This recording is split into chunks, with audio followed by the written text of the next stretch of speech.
Bonjour à tous et à toutes. Voilà. Et moi aussi, j'ai une petite anecdote à vous raconter concernant Robert Doucet. Donc, à un moment, on faisait partie d'une pastorale qui avait lieu donc à Argenteuil. Et donc, dans cette pastorale, il y avait Steve Barnes, avant qu'il parte à Fréjus. Il y avait aussi, bien sûr, Bob Huffman, à qui je dois énormément, qui est auprès du Seigneur maintenant. Et puis d'autres frères, et en particulier Robert Doucet. Et on priait pour chacune de nos églises et pour chacun des responsables des églises, car ils ont besoin de beaucoup de prières, car comme me dit quelqu'un récemment, c'est très compliqué aujourd'hui. Le monde chrétien est malheureusement en proie à beaucoup de difficultés de différents niveaux. Et donc Robert dit, il faudra prier pour mes papiers, j'ai besoin de mes papiers pour pouvoir avoir le droit de séjour. Je dis, attendez, il y a un problème. Mais Robert Doucet, Doucet, c'est très français, c'est le nom d'une salade. Robert Doucet, pas l'accent. Et en réalité, c'est là que j'ai appris que monsieur était d'origine américaine. Bon. Mais dans un premier temps, c'est vrai que ça m'a choqué. Alors, aucun accent, vraiment. Mais je connais tes professeurs. Ceux qui t'ont enseigné le français, ils ont très bien réussi. Voilà, donc c'était un moment en particulier. C'est là qu'on a fait connaissance et on s'est liés d'amitié lorsqu'on était dans cette pastorale. Voilà, donc aujourd'hui, la pensée que j'ai, c'est avec vous de partager un si grand salut. Un si grand salut. Donc c'est dans l'expression, se trouve dans l'Épître aux Hébreux, chapitre 2, verset 3.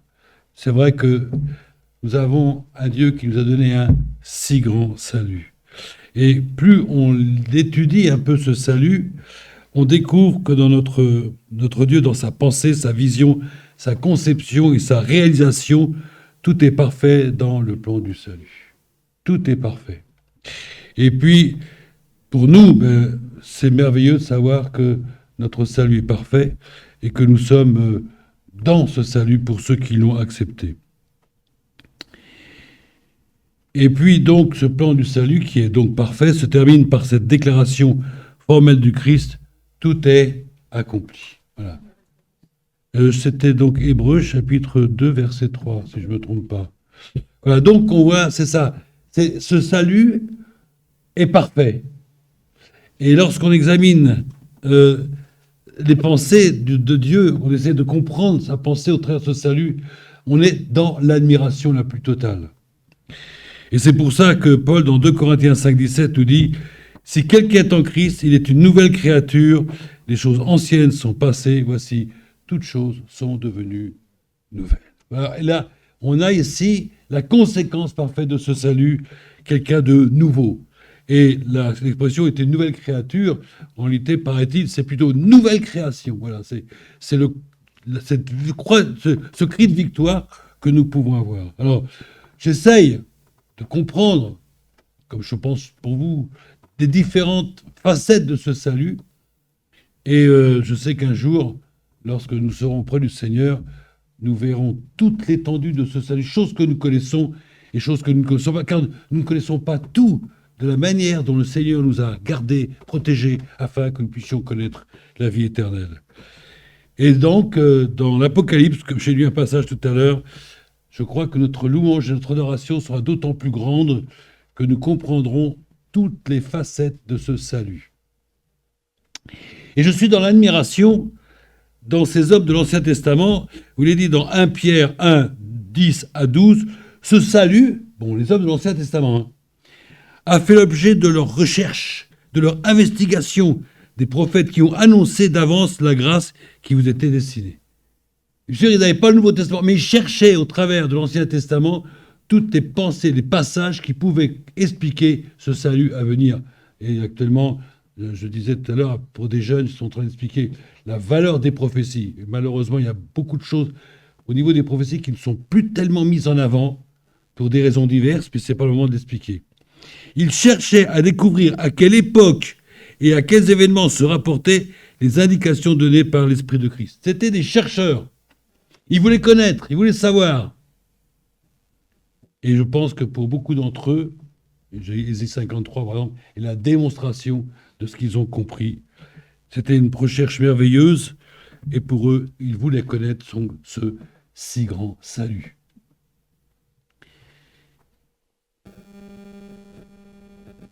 Que le Saint-Esprit nous aide dans notre compréhension des différents aspects de ce si grand salut.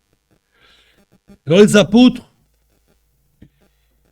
font part d'une pédagogie remarquable. Vous savez ce qu'un pédagogue, c'est quelqu'un qui a la pédagogie, c'est l'art d'enseigner. L'art d'enseigner.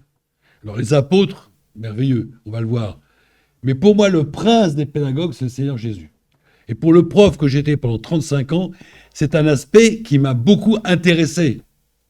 Bon, j'avais des cours de pédagogie, des réunions de pédagogie, de ceci, de pédagogie, mais chaque fois que je pensais ça, je pensais la pédagogie de Christ, elle est merveilleuse. C'est pas le moment de l'expliquer, mais je vous assure que pour un prof qui a enseigné pendant 35 ans, la pédagogie de Christ, c'est une merveille. C'est une merveille. Alors, on a eu des bons profs, on a eu des mauvais profs. Hein. J'étais prof de maths, je dis avec recul, parce que quand on dit je suis prof de maths, les gens, oh, au secours. J'espère que vous n'avez pas eu de problème avec vos profs de maths. D'ailleurs, les maths, c'était un peu desséchant pour moi, répéter tous les ans les mêmes choses. Et puis pour mes élèves, donc j'ai repris les études à 40 ans pour passer à nouveau des diplômes pour pouvoir enseigner autre chose. Et j'ai enseigné à ce moment-là dans les entreprises toutes les formes de structures qu'ils pouvaient connaître. Donc voilà. Bon, bref. Mais la pédagogie de Christ, c'est divin.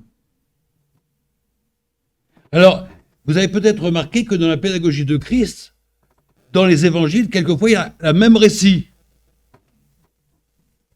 On peut dire, bon, ça j'ai déjà lu, je passe à la page suivante. Non. La pédagogie, c'est l'art de répéter. C'est un des aspects. Pourquoi ? Parce que nous avons la mémoire oublieuse.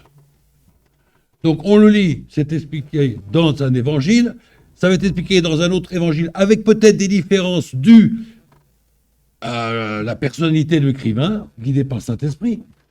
Et chaque fois, c'est enrichissant. Et on va voir que dans les épîtres aussi, à cause de notre mémoire oublieuse, il va y avoir, de la part de Paul, Pierre, Jean, nous faire découvrir donc les implications de notre salut.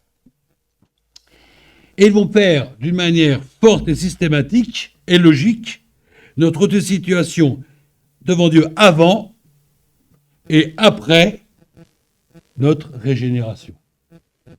Et c'est pour ça qu'on va trouver plusieurs fois dans les épîtres de ces gens dont j'ai cité l'expression « autrefois, maintenant ». Où on a continuellement besoin, bien aimé, de se rappeler où nous étions avant et ce que nous sommes devenus après, par Dieu. Et souvent, on oublie ce que nous étions.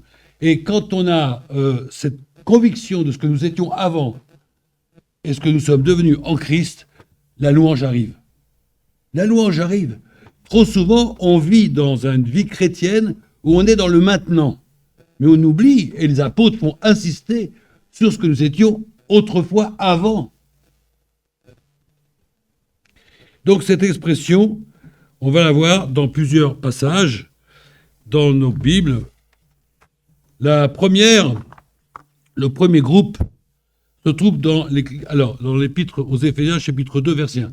Alors, quelquefois, le mot « autrefois » est noté, quelquefois il n'est pas noté, mais il est tellement évident qu'on peut le mettre en application. Ne cherchez pas. Hein. Éphésiens 2.1. Autrefois, rajoutez, j'ai rajouté. Vous étiez morts spirituellement par vos offenses et par vos péchés. D'accord ?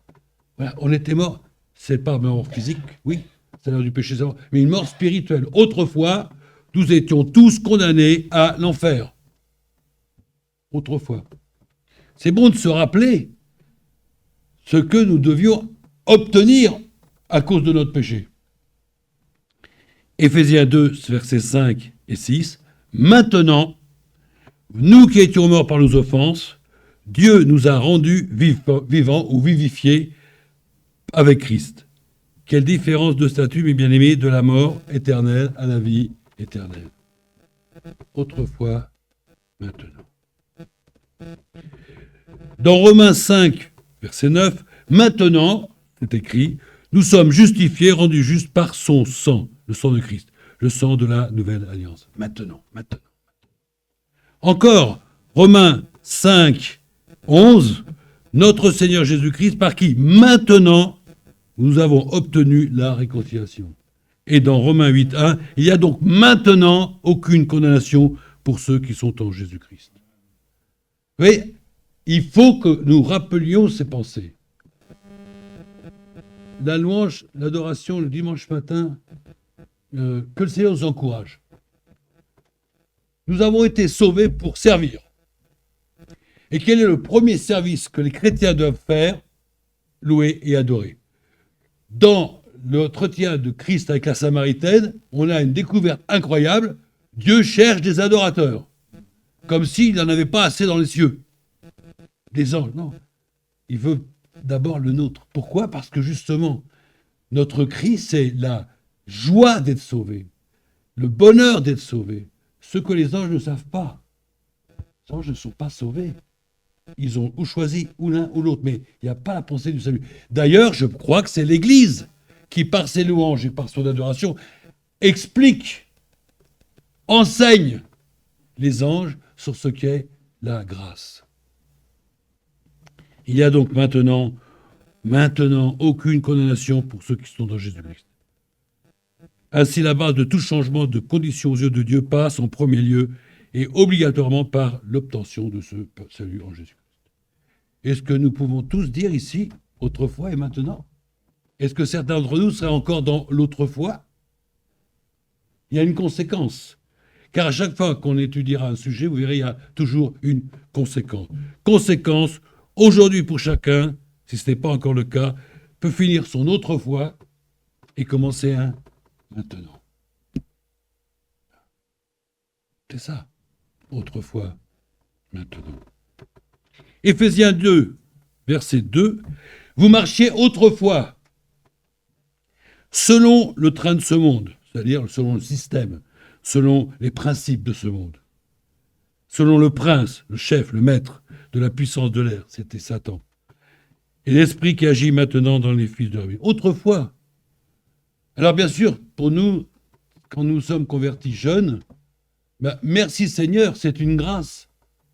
Parce que je n'ai pas trop marché, étant tourné vers le Seigneur vers 16 ans, 17 ans, dans les princes, selon le prince de ce monde. Puis, attention, je suis l'ancienne génération. Nous étions beaucoup moins sujets et aux attaques de l'ennemi par ce monde qui nous entoure à l'époque que maintenant. Maintenant, c'est horrible. C'est horrible. On est dans un monde qui est en train de se putréfier.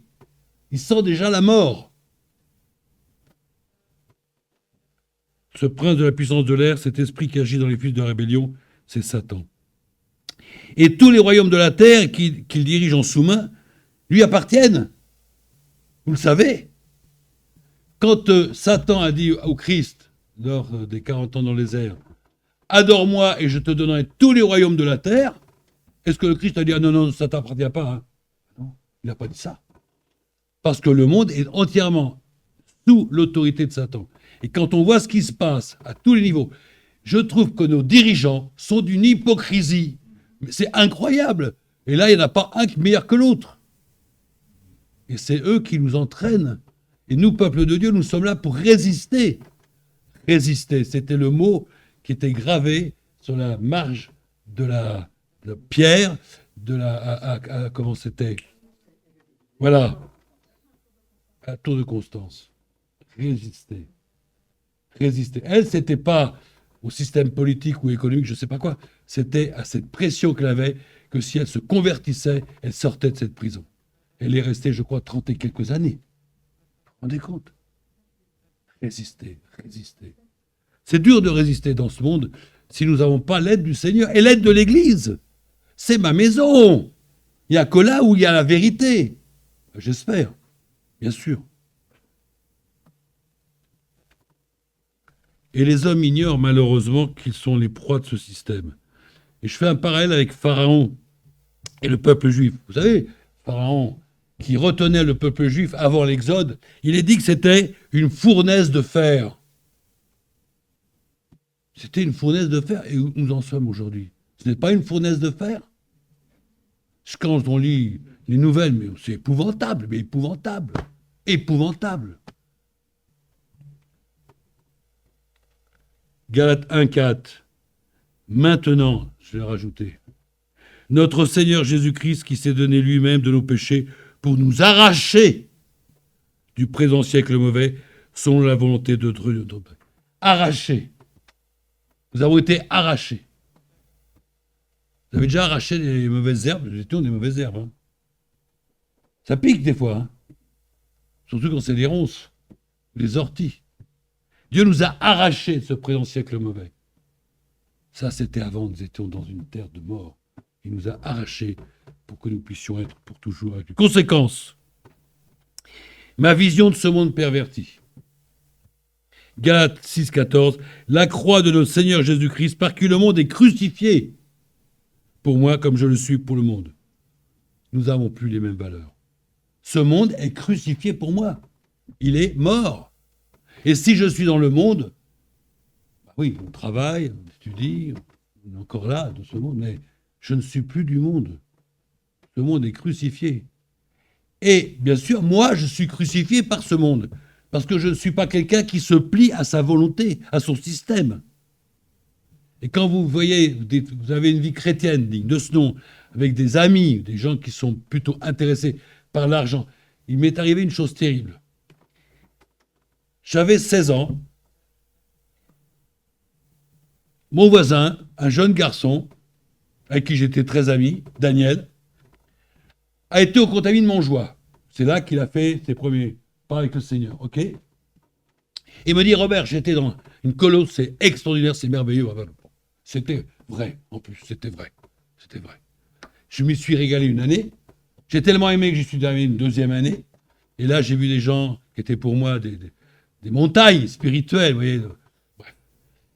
Et donc, je suis revenu et tout. Et le Seigneur m'a gardé parce que je n'avais pas de vie d'église. J'étais complètement perdu à la nature. Je n'avais pas de vie d'église. Et donc, un jour, je rencontre ce garçon, Daniel. Je dis, alors Daniel, tu continues? Oh non, non, moi j'ai laissé tomber tout ça. Maintenant, moi, mon Dieu, c'est l'argent. Mais comment peut-on ne pas se rendre compte que ce monde nous veut le broyer? Il l'a broyé d'ailleurs, physiquement broyé. Donc, le Christ nous a arrachés du présent siècle mauvais, sous inventé. Conséquence, donc je l'ai dit, ma vision de ce monde perverti, Galates 6,14, là, donc là. Romains chapitre 6, versets 19 à 20. De même donc que autrefois, c'est sous-entendu, vous avez livré vos membres comme esclaves à l'impureté, à l'iniquité pour arriver à l'iniquité, ainsi maintenant, c'est écrit, livrez vos membres comme esclaves à la justice pour arriver à la sainteté. Toujours les conséquences. Seulement, je ne suis pas seulement sauvé, mais ma vie change complètement. Je veux servir le Seigneur parce que j'aime. L'amour de Christ nous presse. Vous connaissez ce verset? Je ne sais plus où il est. C'est dans Romains, je crois. Bon, bref. L'amour de Christ me presse. Et si je fais des choses pour lui, c'est pas parce que le pasteur me l'a dit, c'est pas parce que l'Église me l'a dit. L'amour de Christ nous presse. 2 Corinthiens 5, 17 peut-être. Peut-être. Voilà. L'amour de Christ nous presse. Éphésiens 2, verset 3, troisième aspect de cette nouvelle relation. Nous vivions autrefois, ouais, c'est écrit, nous vivions autrefois selon les convoitises de notre chair en accomplissant les volontés de la chair et de ses pensées, c'est-à-dire vivant comme tout être humain autrefois. Est-ce que votre vie a changé depuis que vous êtes au Seigneur? Est-ce que votre vie a changé dans la vision des choses? La vision du monde, tu ne m'attraperas pas. Tu ne m'attraperas pas. Et aujourd'hui, il y en a des choses avec lesquelles nous pouvons être attrapés. C'est quoi? C'est mon juge de paix qui est là. 1 Corinthiens 5, 14. 1 Corinthiens 5, 14. L'amour de Christ me presse. Combien de fois dans l'Assemblée à Nanterre, j'ai dit, on va faire à nouveau ceci, on va faire à nouveau cela. Mais attention, seulement si l'amour de Christ vous presse à le faire. Qu'il n'y ait aucun agent étranger, entre guillemets, pasteur ou je ne sais quoi, qui soit là pour vous. Non, l'amour de Christ me presse. Seigneur, tu m'as aimé, tu m'as tellement aimé que maintenant, moi aussi, l'amour de Christ me presse à te servir. Éphésiens 2, verset 3, donc, autrefois, nous vivions selon les convoitises de notre chair, en accomplissant les volontés de la chair et de nos pensées, c'est-à-dire donc vivant comme tout être humain sur terre. Voilà. Il doit y avoir des changements radicaux, hein, avant et après. Avant, après. Autrefois, maintenant. Souvent, on se dit, est-ce que lui est vraiment chrétien? Est-ce qu'il est vraiment sauvé? Ben, c'est marqué sur sa tête? Non, c'est pas vrai. Ça se voit dans sa manière d'être. Et sa manière d'être, c'est ce qu'on appelle les fruits du salut. Les fruits du salut. Autrefois, maintenant. Tite, chapitre 3, versets 3 à 5. Car nous aussi, nous étions autrefois insensés. Vous saviez que vous étiez insensés avant? Désobéissants, égarés, asservis, de toute espèce de convoitise et de passion vivant dans la méchanceté, oui, et dans l'envie, dignes d'être haïs, et nous haïssant les uns les autres. Ça, c'était autrefois. Bien entendu, ici, tout le monde n'est pas au même niveau, mais c'est vrai que quand même, il y a des choses dans nos cœurs, dans nos vies qui n'étaient pas jolies à voir, des convoitises, etc. Romains 13, 12. Maintenant, j'ai rajouté, dépouillons-nous donc des œuvres de ténèbres et revêtons les armes de la lumière, sachant que nous avons été créés en Jésus-Christ pour des œuvres bonnes. Éphésiens 2, verset 10.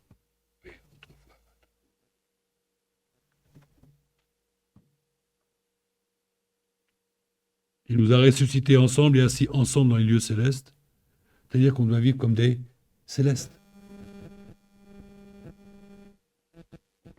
Si donc vous êtes ressuscités, agissez comme des ressuscités. Hein? Colossiens 3. Colossiens 3. Si donc vous êtes ressuscités avec Christ, agissez comme des gens qui sont ressuscités. Et il y a tout un passage dans Romains 3 qui nous en parle. Conséquences, car à chaque fois qu'il y a un changement, il y a des conséquences. 1 Pierre 1, 14. Comme des enfants obéissants, voilà, vous êtes des enfants obéissants.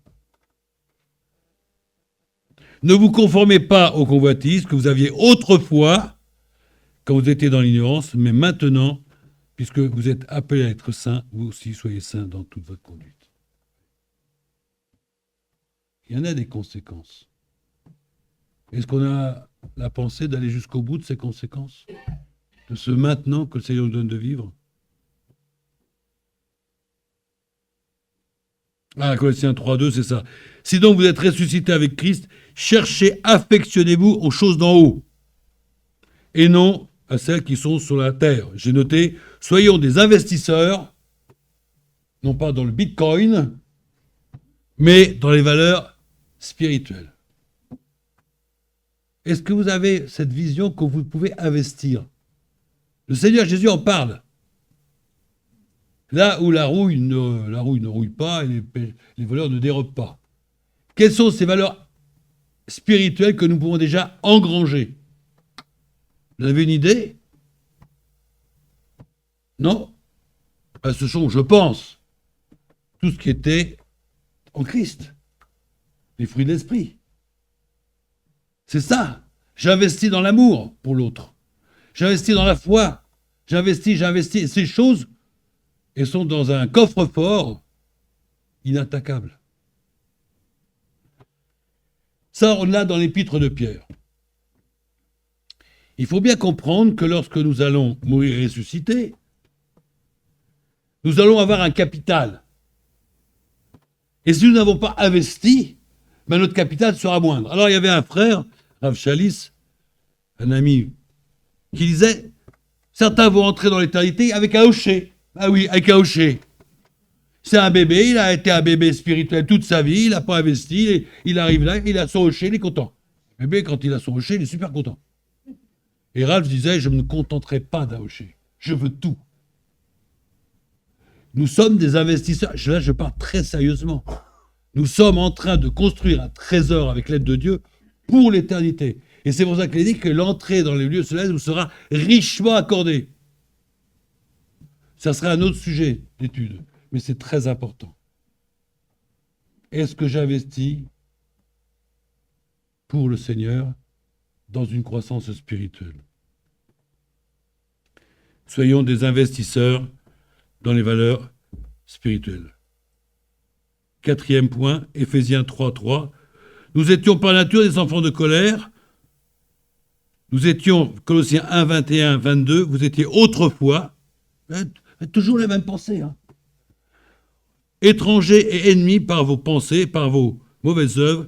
Il vous a maintenant, autrefois, maintenant, encore une fois, réconciliés par sa mort dans le corps de sa chair pour vous faire paraître devant Dieu, saint, irrépréhensible et sans reproche. Voilà. Toutes les choses que nous devons vivre.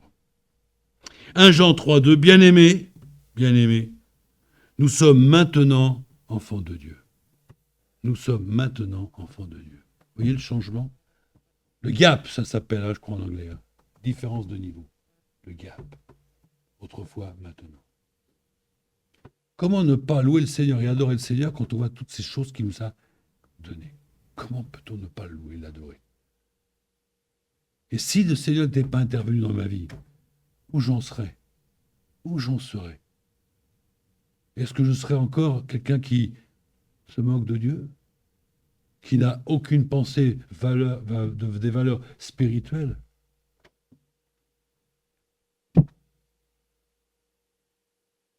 Bien-aimés, nous sommes maintenant enfants de Dieu. Voilà une certitude. Nous sommes enfants de Dieu. Un enfant, au départ, la jolie personne, alors il y a deux personnes qui se présentent devant lui. Il y a une dame, avec des cheveux, qui va l'allaiter. Puis il y a un monsieur qui lui fait dire sourire, et puis qui le prend dans ses bras, et puis bon. Et il va les appeler papa et maman. Normal. Normal. Puis un jour, il va comprendre que papa, en réalité, c'est le père, et la maman, c'est la mère. C'est-à-dire le géniteur. Au départ, quand il est bébé, il ne comprend pas ça. Et ça a été un peu mon cas. Je n'ai pas connu mon père. Je n'ai pas connu mon père du tout. Et dans un premier temps, et même plus tard, quelquefois, je m'adressais à papa, comme un père physique, et quelquefois à un père, comme celui qui m'avait créé. L'enfant ne comprend pas au départ qu'il a été créé par ce papa et cette maman. Pour lui, bon, je ne sais pas comment, puis après il apprend. Et c'est étonnant de voir que que j'ai discuté avec des amis comme moi, chrétiens, qui n'ont pas connu leur père, pour des raisons diverses, et ils ont la même pensée. C'est drôle. C'est quelque chose que seuls ceux qui n'ont pas eu de papa ou de père, enfin, ils l'ont eu, mais ils ne l'ont pas connu, etc. À la fois, il est le papa, celui qui vous cajole, qui vous entoure, et votre père, celui qui a cette autorité, qui vous défend dans les mauvais moments. Ça, c'est quelque chose d'extraordinaire. Conséquence de toutes ces choses, Éphésiens 5:8, autrefois, vous étiez ténèbres. Maintenant, vous êtes lumière dans le Seigneur. Marchez comme des enfants de lumière.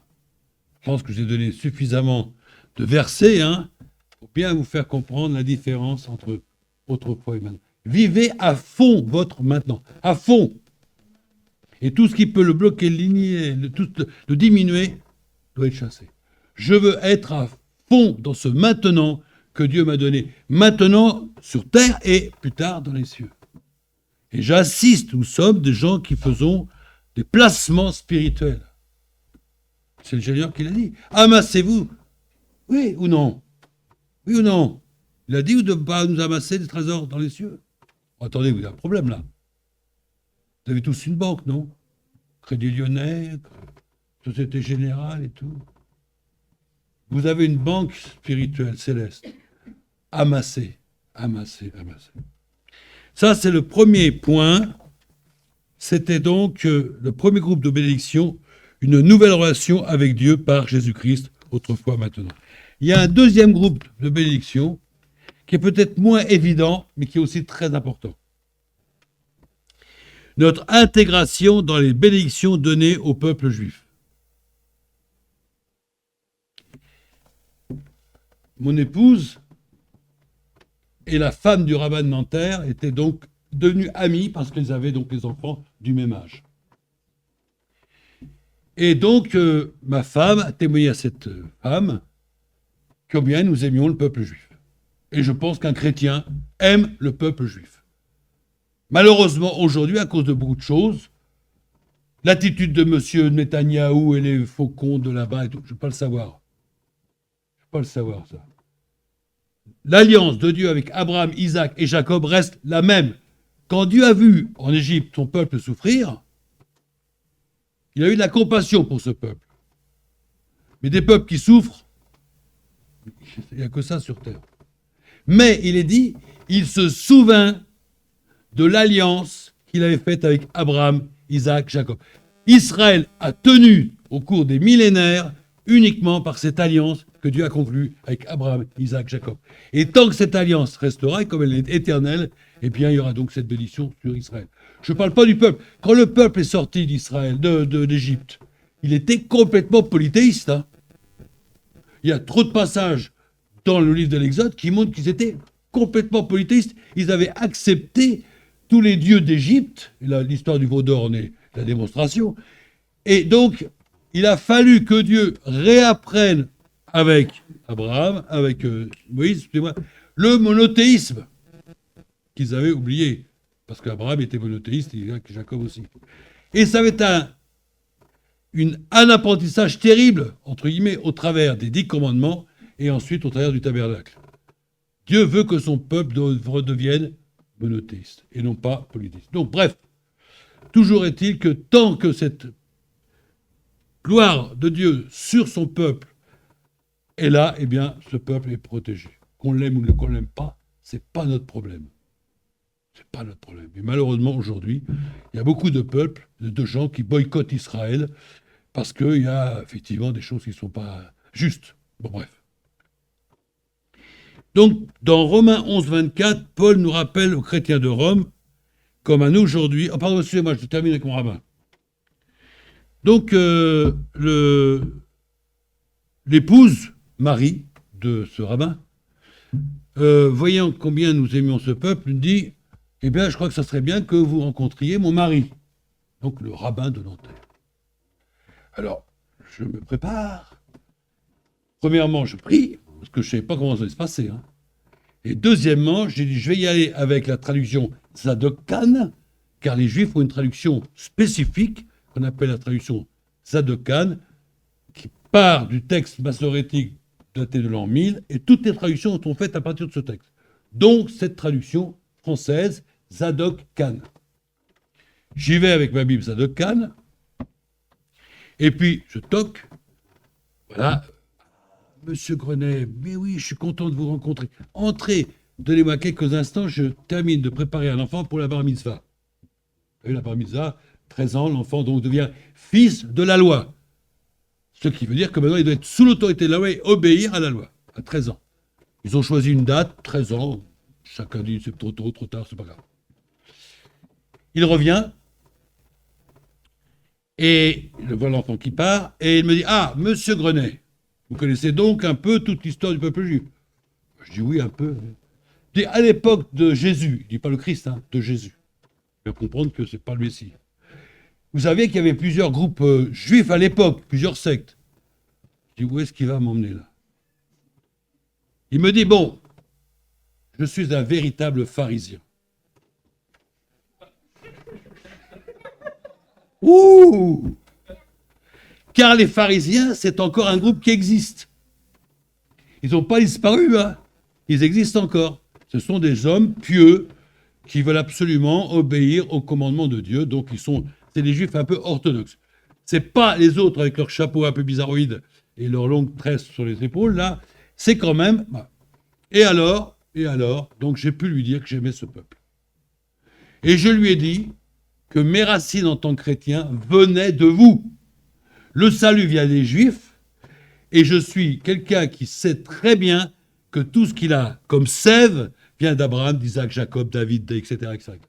Et je suis reconnaissant, parce que moi, le goy, c'est comme ça qu'on nous appelle, je suis rentré dans cette bénédiction d'Abraham, que Dieu avait dit à Abraham, toutes les nations de la terre seront bénies en toi. Ça a été des moments merveilleux. Merveilleux, merveilleux, merveilleux. Et donc, j'ai pu lui dire quel passage en particulier je fondais ma foi, croyant que le Messie, que Jésus était bien le Messie. Et on a lu des passages dans l'Ancien Testament, en particulier Isaïe 53, et c'était pour lui... Bon. Mais il a été touché par l'affection. Je ne peux pas ne pas les aimer. Éphésiens, Romains 11, 24, tu as été coupé de l'olivier sauvage, auquel tu appartenais par nature, et greffé sur l'olivier, contrairement à ta nature, sur l'olivier cultivé, c'est-à-dire le peuple juif. Ainsi, nous avons part à la sève de l'olivier franc, c'est bien ce que j'ai dit, hein, accès à ses ressources, à ses bénédictions. Et bien sûr, les bénédictions ne sont pas terminées pour Israël. Le destin d'Israël n'est pas terminé, je peux vous l'assurer. Il y aura des choses terribles, on lit l'Apocalypse, pendant la grande tribulation, mais ça, c'est une autre histoire. Donc, Éphésiens 5, verset 11. C'est pourquoi vous, autrefois, païens dans la chair, appelés incirconcis, par ceux qu'on appelle circoncis, les Juifs, et qui sont dans la chair par la main de l'homme, souvenez-vous, eh oui, rappelez-vous, que nous étions en ce temps-là sans Christ. Les bénédictions n'étaient pas pour nous, hein. N'étaient pas pour nous au départ. Nous étions des exclus, des parias, aux yeux du monde, du peuple juif. Nous étions des exclus. Et il a fallu que dans Acte 10, Dieu fasse avec Pierre quelque chose d'extraordinaire, l'histoire de la nappe, tu et mange et tout et tout. Il était en préparation, même des animaux purs et impurs, pour que Dieu ne voie plus les gens comme nous, comme impurs, mais qui peuvent participer à la bénédiction. Et c'est l'histoire donc de Corneille. Acte 10. C'est le premier païen de chez païen qui a connu le salut. Ah oui. Et nous sommes dans cette pensée-là. Corneille. Parce que cet homme était saint, juste. Il aimait le peuple juif. Oui, il aimait le peuple juif. Et donc, il a été aux bénédictions du peuple juif. Et quand Pierre, parce que pour Pierre, c'était nouveau, c'était même à la limite de la crédibilité pour Pierre, parce que c'était que pour les Juifs, pour nous seulement. Il revient à Jérusalem, et il dit ça aux apôtres, et les apôtres disent Dieu a enfin accordé aux païens la repentance et le salut. Acte 10. Ce passage, je sais pas, parce que je me sens un peu Corneille. On est de la branche Corneille, non? C'est donc quelque chose de merveilleux. Donc, maintenant, selon Colossiens 2:11, c'est en lui, en Christ, que vous avez été circoncis, donc entrés dans une alliance, d'une circoncision que la main n'a pas faite, mais la circoncision de Christ, qui consiste dans le dépouillement du corps de la chair, donc la mort avec Christ. Je loue le Seigneur parce que je sais qu'il y a des problèmes avec ce peuple. Mais moi, je ne veux pas oublier que les alliances que Dieu a faites avec Abraham, Isaac et Jacob sont éternelles. De la même manière que Dieu a fait des alliances avec nous, la nouvelle alliance, elle est aussi éternelle. Dieu ne change pas d'idée. Il est le Dieu qui est toujours le même hier, aujourd'hui et éternellement. Conséquence, Philippiens 3:3, car les circoncis, c'est nous qui rendons à Dieu notre culte par l'Esprit de Dieu et qui nous glorifions en Jésus-Christ et que nous mettons point notre confiance en la chair. La circoncision du cœur, qui était annoncée dans Jérémie, dans Ézéchiel. Éphésiens 2, 12 à 13, souvenez-vous qu'autrefois, je le rajoute, vous étiez en ce temps-là sans Christ. Nous étions en dehors des promesses messianiques, nous n'étions pas au bénéfice de l'œuvre de la rédemption de Christ. Ces promesses n'étaient pas pour nous, nous étions également privés du droit de cité en Israël. Nous n'avions pas la citoyenneté juive. Mais maintenant, Jésus-Christ, c'est écrit maintenant, en Jésus-Christ, vous qui étiez jadis éloignés, vous êtes rapprochés par le sang de Christ. Donc toutes les bénédictions que Dieu a accordées à son peuple, et là on a justement cette nouvelle alliance, nous sommes aujourd'hui le peuple de Dieu. Et ce peuple de Dieu est formé de tous ces païens qui ont accepté le Messie et de tous ces juifs qui l'ont accepté. Et je loue le Seigneur qu'il y a beaucoup de juifs qui aujourd'hui découvrent que Jésus est bien le Messie. Mais on les a tellement tués, ils ont tellement subi.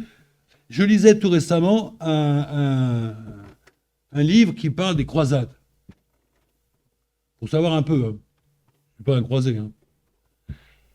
Et j'ai appris quelque chose de terrible. Les gens partaient un peu partout d'Europe, hein, de France, d'Espagne, du Nord comme ça, et allaient donc jusqu'à Terre Sainte. Ils partaient les mains dans les poches.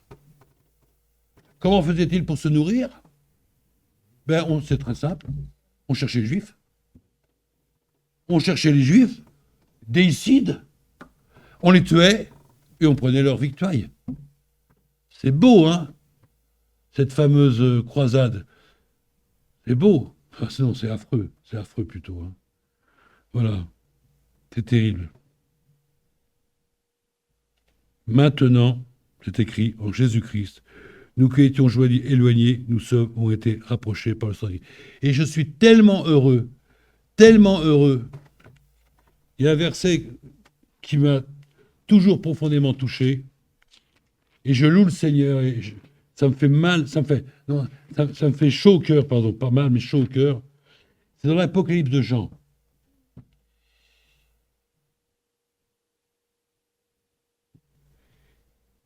C'est au chapitre 1, verset 7. C'est un verset qui est très beau. Moi, qui me touche beaucoup. Et voici, il vient, le Christ, le bien-aimé, avec des nuées. Et tout œil le verra. Tout œil le verra. Et ceux qui l'ont percé. Euphémisme, entre guillemets, pour dire ceux qui ont tué le Seigneur Jésus. Et ceux qui l'ont percé. Et toutes les tribus de la terre se lamenteront à cause de lui. Quand on me dit que l'histoire du peuple juif est terminée, non, elle n'est pas terminée. L'histoire du peuple juif n'est pas terminée. Et si nous, nous avons été l'olivier sauvage greffé, nous voulons croire que ces gens encore, et je suis heureux de voir qu'il y a beaucoup de juifs messianiques. C'est pas facile pour eux, hein, de quitter le judaïsme. Comme un musulman qui se convertit au christianisme, c'est pas évident non plus. Parce qu'il y a encore tout un système, fonctionnement, au niveau social, au niveau familial, au niveau de la religion. Doivent-ils manger cachère ? Ah oui, c'est pas évident. Mais je les aime beaucoup pour deux raisons. Premièrement, parce que je vois que le Seigneur les aime, donc je ne peux pas faire autrement que les aimer aussi, premièrement. Et deuxièmement, quand on discute avec un juif, justement, un juif pieux, le pharisien, là, comme mon oncle, comme mon frère, mon ami plutôt, David, non, Michel, c'était le premier c'était Michel. Les prénoms, c'est mon problème, hein, vous avez remarqué. Et donc, je loue le Seigneur parce que beaucoup se tournent vers lui actuellement. Et nos bien-aimés en Israël, les missions chrétiennes en Israël, font du travail, hein, je peux vous le dire. Hein, font du travail. Parce que ce peuple sait très bien que son histoire ne va pas être très, très agréable.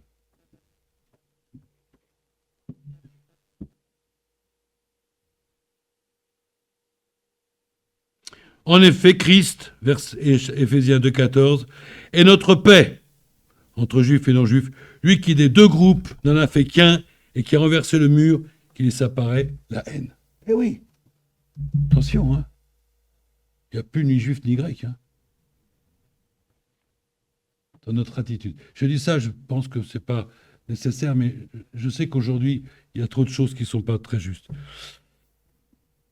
Romains 9, 25, selon qu'il est dit dans le prophète Osée, j'appellerai mon peuple celui qui n'était pas mon peuple, et ma bien-aimée celle qui n'était pas la bien-aimée, ça c'est nous. Hein. Et là, on leur disait, vous n'êtes pas mon peuple, ils sont appelés fils du Dieu vivant. Hébreux 8, 6, mais maintenant, encore une fois, le Christ a obtenu un ministère d'autant supérieur qu'il est le médiateur d'une alliance plus excellente qui a été établie sur de meilleures promesses. Voilà, donc ici on a encore des promesses qui sont pour nous, mais aussi pour tous ces Juifs qui se donneront au Seigneur. Alors, conséquence de tout ça, j'en ai tiré 5. Je terminerai. Tout cela est merveilleux, mais la question à se poser, c'est pourquoi les écrivains bibliques mettent tellement en avant cette différence entre autrefois et maintenant? Incroyable quand même. Vous avez vu le nombre de versets? Et je n'ai pas tout cité. Hein. Je sais pas, sinon, je vais vous endormir. Premièrement, de la compréhension de cette différence entre autrefois et maintenant dépend une profonde humiliation. Mais la juste humiliation. La juste humiliation, c'est de se considérer vraiment pour ce qu'on est. Pas pour ce que les autres disent. Je n'ai pas besoin d'être humilié par les autres. C'est à moi de m'humilier en disant « Seigneur, ce que tu as fait, c'est extraordinaire. Je suis indigne, mais aussi dans une grande joie, devant la perfection et la grandeur de l'œuvre de Christ, dont je suis, dont nous sommes, par grâce au bénéfice. » Ça, c'est la première chose. 2. Une vision, une appréciation renouvelée de l'œuvre de Christ. Peut-être, l'avez-vous remarqué, toutes ces bénédictions citées proviennent de l'œuvre de Christ pour chacun de nous. Que par Christ, que par Christ, que par Christ. Et quand il a dit « tout est accompli », là vous avez justement les facettes de cet accomplissement. Troisièmement, ma raison de vivre. Ma raison de vivre. Ainsi donc, vous n'êtes plus des gens du dehors, ça c'était autrefois. Maintenant, vous êtes concitoyens des saints, gens de la maison de Dieu. Et une traduction plus belle, nous sommes des gens de la maisonnée de Dieu. Les gens de la maisonnée de Dieu. Oui, le Christ a bien dit à ses disciples, je vais vous préparer une place. Dans sa maison. Dans la maison de Dieu. Quatrièmement, un désir profond de vivre au maximum, se maintenant, par amour pour Christ, un esprit de service renouvelé. Cinquièmement, j'en ai parlé, de la nourriture pour notre louange et notre adoration. L'Église doit retrouver, j'insiste là-dessus, dans toutes les églises où je passe, et j'en vois beaucoup, merci Seigneur, nous avons en premier service la louange et l'adoration. Alors, souvent, nous nous taisons. Pourquoi? Parce que l'autre, quand il prie, oh, c'est beau, des belles phrases, bien construites et tout, on voit que c'est un pro. Mais le Seigneur n'attend pas les pros seulement, il attend aussi celui qui lui dit dimanche matin, Seigneur, merci de ce que tu m'as aimé. Il n'est pas normal, et je dis bien, il n'est pas normal que dans une église, tout le monde, ou presque tout le monde, n'apporte pas un mot de louange, d'adoration. Pas normal, c'est pas normal. Donc, voilà, les autres prient tellement bien que moi je me tais parce que jamais. Je vais faire des fautes de grammaire, je vais me tromper. Il y avait une sœur chez nous qui était dans ce sens. Ah oui, mais les autres font tellement de prières. Sans que nous le sachions, hein. Mais quand on est au chrétien, au Seigneur depuis 40 ans ou plus, bon, on a... Alors je lui ai été voir, je lui ai dit, c'est pas normal que tu nous parles. Oui, mais tu comprends, timide, bon. Possible. Mais j'écoute ce que tu fais dans la semaine, tu prends un papier, puis quand tu lis ta Bible, tu dis, oh, voilà une belle pensée, je la donnerai, je la citerai dimanche matin. Et elle me dit, ah, mais d'accord Robert, mais ça va être du réchauffé. Ah, je dis oui, ça va être du réchauffé. Quand tu lis un passage de l'épître, des psaumes de David, c'est du super échauffé. Ça a été écrit il n'y a que 3000 ans à peu près. Il faut décomplexer nos bien-aimés parce qu'il y a des complexes. Et ça, je crois que c'est le responsable de l'Église de voir, c'est pas normal. Le Seigneur est frustré, je le dis, de ne pas entendre ton merci. Il est frustré. Vous venez dimanche matin, votre cœur doit déborder, il doit y avoir quelque chose, j'ai envie de lui parler. Et là, je sais que je peux lui dire tout ce que je veux. Ceux qui sont autour de moi diront même Amen. De la nourriture pour notre louange et notre adoration. Et je terminerai par un dernier verset que nous pouvons lire dans Ephésiens 1:3. On va le lire tous ensemble, tiens. Allez, prenez vos Bibles dans Ephésiens 1:3. Ah ben, moi, il n'y a plus d'eau. Ouais. Ah oui, d'accord. On va faire une belle prière collective pour terminer. Vous y êtes dans Ephésiens 1:3 ? On va se lever. Ephésiens 1:3. Béni soit Dieu. C'est pas Ephésiens 1:3 ? Oh, mais il fait peur. Levons-nous. Allez, prière collective. Le responsable de l'Église doit se rappeler que les disciples ont dit au Seigneur, apprends-nous à prier. Ce qui montre bien que ce n'est pas aussi évident que ça. D'accord ? Alors, donc c'est béni soit Dieu le Père de notre Seigneur Jésus-Christ. Vous y êtes ? 1, 2. Béni soit Dieu le Père de notre Seigneur Jésus-Christ, qui nous a bénis de toutes sortes de bénédictions spirituelles dans les lieux célestes en Christ. Amen. Merci, chers amis.